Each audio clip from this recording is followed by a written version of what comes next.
Welcome back to another video, and today I'm going to be replacing the carb on this Makita EB5300Th backpack blower.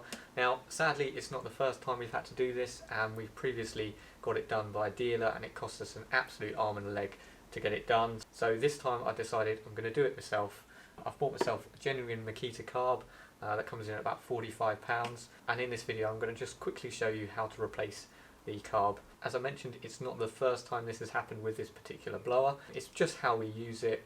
We tend to use it only in the autumn. It's coming into the autumn now, so it gets left for long periods of time, and these sort of machines just don't like that sort of treatment. When we test fired it up, it started perfectly alright, but as soon as you put in the throttle it starts to die, and from experience with this particular machine I know it's the carb. With that all being said, let's get this bodywork off and I'll show you how to replace the carb.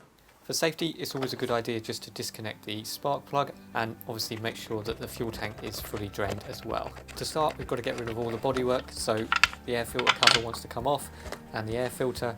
There are 3 bodywork screws that attach the air filter assembly, so the first 2 are pretty easy to access, but the third one, it's always best to have a long screwdriver to access it, otherwise it can be a bit awkward to get to.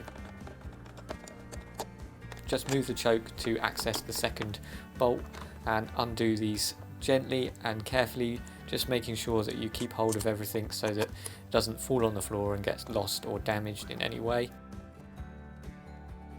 When doing things like this, I think it's always a good idea just to take a few pictures of it, just to make sure that you're not having to rely on your memory when it comes to putting everything back together. With the carb off, now we can remove the fuel lines. It's also a good time just to check the fuel lines, make sure there's no damage.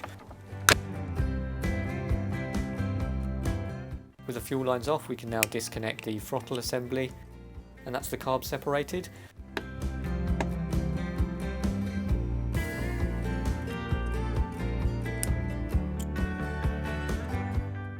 Now we can put in the new carb. It's basically just doing everything in reverse.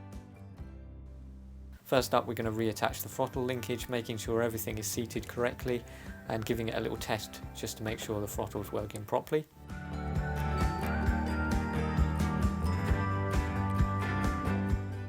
We can now reattach the fuel lines, and this is where a photo is a good idea, just to make sure that you get those fuel lines on the right nozzles. With all of that connected, we can connect the air filter assembly to the carb by slipping the bolts through, making sure everything's lined up and seated correctly, making sure that the gasket is the correct way round and properly seated.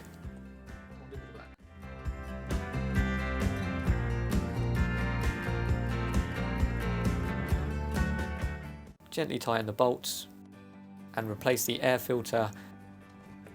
Once that's done, we can reattach the bodywork screws.